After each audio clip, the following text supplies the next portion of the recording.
Welcome to 519 Connect, where the Windsor Police Service connects with members of our community. Let's talk. Let's have a conversation. Hello, and I'm your host, Jamie Ajete Nelson, Diversity Officer for the Windsor Police Service. What's 519 Connect? 519 Connect is a chance to share details of our community, its great leaders, programs, and connections.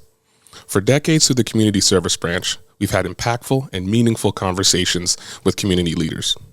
These moments have created strong bonds within the community we serve. Now, it's time to share those conversations with you, from our mouths to your ears. So today, we have Chief Pamela Mizuno. Chief Mizuno began her career with the Windsor Police Service in 1994 when she joined the service as a cadet.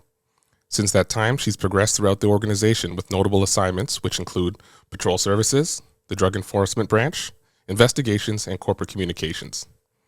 In 2011, she was assigned to the Quality Assurance and Audits Unit, where she undertook the Human Rights Project to address policing and human rights issues. The goal of the project was aimed at identifying, eliminating, and preventing any possible discriminations in the service employment practices and service delivery. Over her tenure with the Windsor Police Service, she has moved through the ranks, serving her community with distinction and making important contributions to policing at every level. In 2018, Chief Mizuno was promoted to Deputy Chief of Operational Support. She's an active member of the Canadian and Ontario Association Chiefs of Police. Locally, she's a member of Prosper Us Leadership Council and is a contributor to many other committees and boards. In 2019, she was appointed the acting chief of the Windsor Police Service, leading over 600 sworn and civilian members. And on October 4th, 2019, she was promoted permanently to the rank of chief. Chief Mizuno is committed to enhancing effectiveness of policing services for the areas served by the Windsor Police Service, while working together to develop long-term strategies to build a strong, vibrant, and healthy community. Also to that, she was the first female superintendent, first female deputy chief, first female chief, and now the first guest on 519 Podcast. Welcome. Thanks, Jamie, and thanks for those kind words and that introduction. I'm happy to be here today. Yes, always a pleasure. Now, since it's our first show, I want to talk about the first time I remember meeting you. I was new. I just came out of police college, and my training officer now I was an officer on my own, fully trained, and I was working the downtown area called the CCP.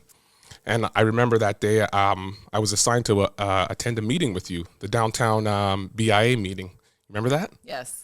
Yeah, and I remember that day. It was a beautiful day, and you suggested that we walk, and I was like, oh, that's great. And what I really enjoyed about that walk is, you're being new and you're with rank.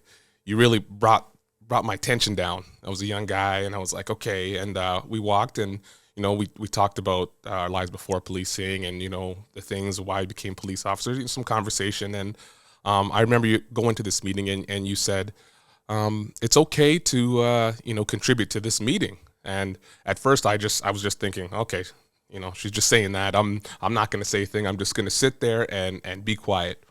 But what I remember is we're in the meeting and it's going on, and it got to us speaking, and then you turned to me and you said, Jamie, contribute. And I thought that was really cool because I worked the area, and like we spoke before, you said, you work there, you can speak to some of the issues or concerns that they were having. And I did that, and I didn't get the response I wanted, being new, not controversial, but, concerns and wanting more of our service. And, I was young and new. So when someone talks about the police, I want to defend. But, you were there, you were calm. And when we left, I just remember you pointing out to me that these people, these owners of these businesses, this is their livelihood. And, when something happens to them, criminal or it's affecting their business, they're very passionate about it. So, it's our job to listen and just be as helpful as we can and come back later with ideas and working with them and not against them. So that's what I remember at our first meeting. You probably remember it a little bit different than I did. I do remember that meeting, and I think that was a first for me too. I think that was the first BIA meeting I attended, at least the BIA, the downtown BIA. So it was a first for both of us. But I do remember asking you to attend that meeting, and I thought it was important that officers that work the district attend so that they're there and able to engage in meaningful conversation with the BIA and provide input from your perspective. And I do recall, you were a little taken off guard because when I asked you to speak and contribute, and I could see you were a little bit uncomfortable at first. But I do remember I was very impressed with how you handled yourself. The professionalism, the input that you gave. I think you brought another dimension to the conversation, and I do think it's important for the members of the BIA to again hear what you have to say and provide the input from what you see and how the officers address some of the issues that are happening in that area and in that course. So it was a first for both of us, but I thought you handled yourself very well at that meeting, and it's such an important opportunity for officers to have. And take advantage of those times when you can engage with the stakeholders in our community, because like Sir Robert Peel, the police are the public and the public are the police. We're just assigned full time to address those issues in the community. But so it is. To me, it's very important for you to have those opportunities to engage in those discussions. So speaking about Windsor and being a part of the community, I remember us talking about some of the things you did when you were in Windsor, and one of the things that you were a counselor in the Glengarry area. Can you talk a little bit about that, and how did you get there? I'm originally from Brampton. I made my way to Windsor to attend the University of Windsor, and I started out there in the social work program. And I think I was in my third year, halfway through my third year, when I was hired with the Windsor Police Service. But in order to pay my tuition and my books and my rent and everything else, I worked part-time for the city of Windsor. And Glengarry, I was a counselor at Glengarry Community Center for years. Working there to help me pay for my schooling. It was such a great experience to work in that community and interact with the kids in the community. And I'm constantly bumping into people in the community who remember, being at the community center. And it's funny because, when I was looking over some of the things that you wanted to talk about, just the other day, I thought, we took a group of, I think it was about 10 to 15 kids on a trip to Toronto as counselors for the Glengarry Community Center, and it was an opportunity. It was an opportunity to provide an experience that some of these children may not otherwise have the opportunity to do so, and it was a lot of fun. But yeah, I'm not so sure that in this day and age we do the same thing if we could just load 15, 20 kids on a bus and head off to Toronto for a weekend. But it was great fun. But I enjoyed learning about that area of our community and the Glengarry area, and working with the kids in that area. Yeah, it's I've worked in that area too, and you get a strong bond with the kids when you're working with young kids, because they begin to identify with their counselors. You're there to give them experience and make sure they enjoy, whether it's 30 minutes to an hour or a full weekend into Toronto. You're working for them, and they see that that passion someone has for kids, because you could be doing anything else, but you're there working in that community. So Glengarry is a special community, great group of leaders in that community that really advocate for them, and I really enjoy working with that group, and it's great to see that connection down the years. It's still there with you and our service, and we're in that community. And speaking, you're coming from Brampton, B-Town. I'm from Brampton too. It's very different than Windsor. I find with Windsor going to the university, a lot of times people use it as a stopping point onto their next area, and they want to go back to the GTA. For me, staying in Windsor, it was really the people. I know it sounds cliche, but it was the reception I got from the community here, which made me want to stay. What was some of the things about the Windsor and Essex County that made this place your home? Oh, I agree with you. It's definitely the people. I know when I first moved here, I thought, oh no, what did I do? Right? I wasn't, as excited about Windsor as I am now. And it took a little bit of time for Windsor to grow on me, but it's definitely the people. And you hear a lot of people like us that come from the Toronto area that move to Windsor, and that's what defines Windsor. It's still a fairly large city. We have access to, all the benefits over in the U.S., but yet it still has that small town feel, and the people in Windsor make all the difference. And that's one of the reasons why I chose to stay here in Windsor. Yeah, it's very active in everything, very much more diverse than I thought. Coming from the GTA, the Toronto area, you're like, there's nothing more diverse here than anything. And then I came to Windsor, and it really spoke to me. I remember the Freedom Festival that they used to have, Carousel of Nations, and those little pockets happening in the city, which some of them still happen today. Kind of it connected me to the city and made me want to stay. And speaking to that, policing. Where policing, how did that become the next thing for you in Windsor? Sometimes it's a moment, sometimes it's not a moment, it's seeing something. What was a moment that you can think of that kind of got you interested in policing? So policing had always been something I had a bit of an interest in, but I remember having a conversations with one of my friends who I was attending university with, and she had told me that she was going to apply for the OPP. And I thought, maybe I really should consider policing. I wasn't interested in working for the OPP, but definitely locally. So it was at that point I really started taking a look at policing seriously, and really taking a look at sort of some of the things that interested me, some of my strengths. And I thought policing was a very good fit. It's an opportunity to work with the community. I was already in social work, so I knew I wanted to sort of be in that service where you're serving your community and helping others. But I liked the idea of being out, not being in an office or stuck behind a desk, moving out in the community, and being physical as well. Because you're required to maintain a level of physical fitness. I like the sort of continuous learning aspect of it. That every day was different, and there was a lot of opportunity working with the Windsor Police Service. We are a fairly large service, so there's opportunity in the service to move within different divisions. So that's what really attracted me to policing. And like I say, just taking a look at my interests, I thought policing was a very good fit. Yeah. I was just similar to you. I had some friends who were moving into RCMP. They were applying there, and I didn't think that was for me, but it led me down that rabbit hole. OPP, Windsor, and one of the cool things that I noticed was a lot of my coaches and people in the community that I had been dealing with were police officers, and I didn't know until I said, I'm thinking about being a police officer, and someone would say, hey, that person's a police officer. I'm like, no, that's coach. Oh, that person's a police officer. I'm like, no, that's a volunteer. I'm like, oh, because my mindset at that time is like, when you policed, you're a police officer, and that's all you did. And that's what really, like I said, that rabbit hole piqued my interest. I'm like, what else is there in policing? And I was able to talk to some of, people who were mentors of mine who, I think sometimes people think we might take policing and say, and we identify as that. But they identified as other things. I was like, wow, there's so much more here.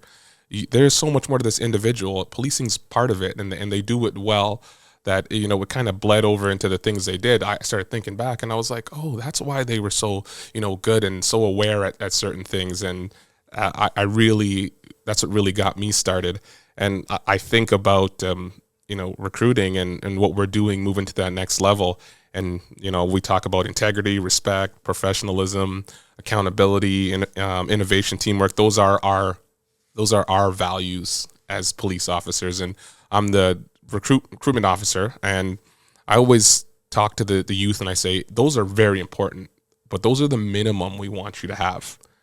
I want, what are your other values? Because we expect that from you, but what are some of your other values you have? And I always want them to articulate that, and whether it's family, creativity, things like that. What was something other than those base values that you felt you had brought from your life experience and everything you did to the Windsor Police?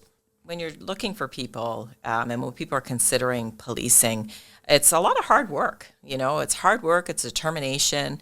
It's, again, like I said, it's continuous learning, and you really have to make yourself competitive to be a police officer. It's so important that you take courses. I mean, you have to have some type of post-secondary education, but you really have to show, I think, to the recruitment officers that you're really interested and you take it seriously. And we've had many people come through the door who have taken it upon themselves to really expand their knowledge in the area. And I think it's also important to ensure that you have a really good understanding of what policing is all about. There are lots of opportunities. We offer recruitment sessions. prep for the prep sessions. I know some of that has been put a little bit on hold because of COVID, but in regular times, those are some of the things that we do. And that's so that people know what they're getting into and really to decide whether, like I said earlier, for me, is policing a good fit? But certainly, the people that we hire, we, like you said, expect them already to have the same values as us, as the service. So we expect them to hold the same values that the service holds, but that comes, along with other values that we expect, like you said, and definitely hard work, dedication, and just that desire to serve our community. That's what policing is about, is serving and helping others for the rest of your career. And whatever role that might be, there are so many different roles and positions within the service, both sworn and civilian, because the sworn officers need the support of the admin support in order that we are able to provide the service that we do to our community. And there it is. You heard it there. Determination, hard work. These are values that we might not post on our website or you might not see in our brochures, but those definitely add to you being competitive, like you said. And we always talk about investing in yourself, because when you invest in yourself, we see that. And when you get here, we're going to invest in you as well. You talk about all these different units we have, investigations, ident, which is forensics and those things. We still train you when you get here. So continuing education, still wanting to learn, that's another value. And I think it's very important that, we explain to people that. And I think sometimes people just think patrol. And, it is that's where we start. And in patrol, I always say that's where you learn a lot so you can find, what speaks to you.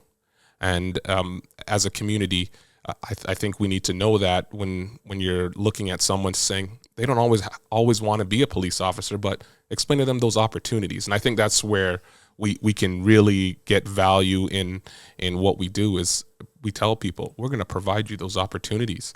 And one of the opportunities you had as you moved through the ranks and you moved through the different divisions was the audit. And I saw the Human Rights Project that you took part in, and I think it's something amazing. Taking a look at how to make our service more diverse, and what are some of our pitfalls and where we can do better. And when I was thinking about it, not only was it a task for you, but you were actually living it. Being a minority yourself, and look, I'd like you to speak to, when you were going through that process and you were in the community and you were doing your research, was there anything that, spoke to you because you might have experienced it or hearing some of the stories? And second part, now what's happening within our service, I feel like I see some things that are happening in our service that is a direct correlation with, that project that you did. During the project, which ran for about 4 years, we did a lot of community consultation. So that was really a great opportunity to connect with the community and hear some of their ideas and thoughts and expectations of the police service. And interestingly enough, today I was actually going through some of the boxes that I need to clean up, and I came across a recruitment survey, and that we had gathered information through the outreach sessions, but also through recruitment sessions of some of the people who were applying to be cadets with the service or for other positions in the service, and their thoughts about the police service and what they thought about us with respect to diversity and equity and the recruitment process itself and some of the things that we could do better. So we've really since, even before the Human Rights Project, we've made a lot of changes into how we recruit and some of the, things that we're looking for and how we're reaching out to the community and really trying to get some feedback from the community about the way we do business. Most recently, and through the investigation by the Ontario Civilian Police Commission, some of the results that come out of that is we've established a community consultative committee and as well a youth community consultative committee, which is just starting to get up and running. So they've made some progress there. I know the CCC has met on a few occasions. Like I say, the YCCC is up and running. And I'm really looking forward to some of the feedback and recommendations that are going to come out of that committee work. And that's what we want to see, are recommendations about some of the things where we can do better. And it's all about, making improvements and continuously improving, much like the continuously learning piece about, why you get to be a police officer. So the work of the Human Rights Project, it was sort of a start, but I don't think it ever really just ends. We're always looking to do better. So that's very important. That project and its longevity through our service, and how we continue to use some of that information and listen and learn. And I think that's a large part of it, is listening to the community, not just taking our own thoughts, being in a bubble and trying to come up with those answers, but collaborating, which is very important. And I think we still do that. And like you said, it's not called the Human Rights Project. That's just the way it should be. And every once in a while, we have to be checked by the community, like we did at that BIA meeting, just to see, a spot check to see, what we can do to be better. And that's important. And sometimes we have control of that through a project, but then sometimes we don't. In the last 2 years, we've had a pandemic, and we've been working through that as a service and a community. And if you can talk about some, not necessarily initiatives, but maybe some initiatives that have happened within our service and outside of our service, and how we're dealing with that. Yeah, so the pandemic's been a real big challenge, as we all know, for everybody, for the service, for our community, all, first responders, our partners in healthcare, and the entire community has obviously been impacted by the pandemic. And I know that for our service, our members have had to pivot, and change the way they do business in order to continue to provide, that effective service to our community. Some of the things that we did, we've had to modify our headquarters and the access to our headquarters. Obviously, we've been providing PPE to all our members, but it's a challenge for them to learn how to, interact with the community. Now you're wearing a mask and goggles in some instances, and you have to be careful about the distance and always respecting, the community members, and they want to feel safe as well, not just safe with respect to the incident that they're reporting, but also with respect to the contact with the officer. So it has been a challenge for everybody, but I think I am very proud of our service and how our members have adapted, because I know it's been a challenge for them as well. I know I had a conversation with one officer in the basement of the parking garage one day, and he was just heading home, but he was on midnights, and this was when we were all locked down. And how do you sleep when you have a house full of people and you're used to having quiet because everyone's either at work or at school? So just some of those small things that you don't necessarily think of that have a huge impact on our membership. So I am very proud. I am very thankful that our membership handled the pandemic as well as they have so far. There's still, I'm sure, more challenges ahead, but we've really managed to so far navigate very well.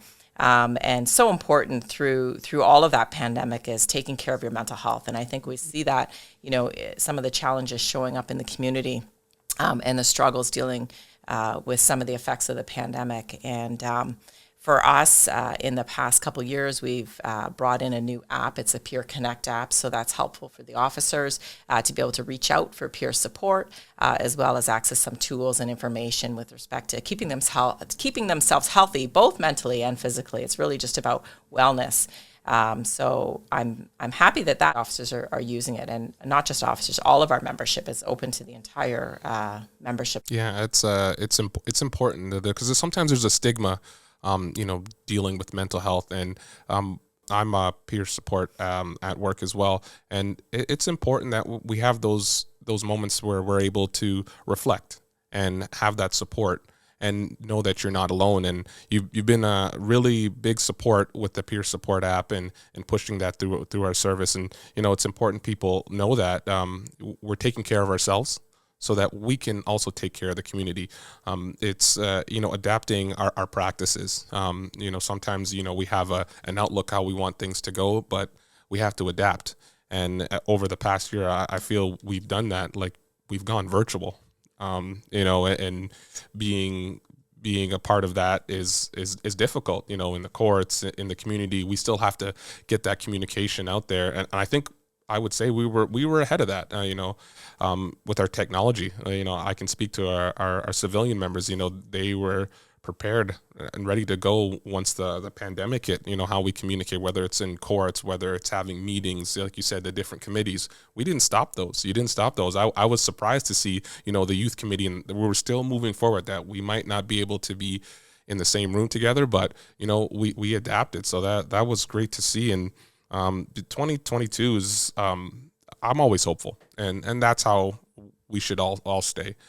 There will be changes, there will be difficulties, but I feel that we're doing the right thing with our committees, and with our service. We're just trying to be the best version of ourselves that we can be. With that, I really appreciate you coming out today and being the first 519 Connect guest. Well, thanks for having me, Jamie. It was nice chatting with you today. Okay, so there it is, 519 Connect. Welcome. This is our first show. There will be many more. We'll be talking to different community leaders. We'll be talking to officers, and we're just looking to connect with our community. So subscribe to our podcast, and I look forward to meeting with you again.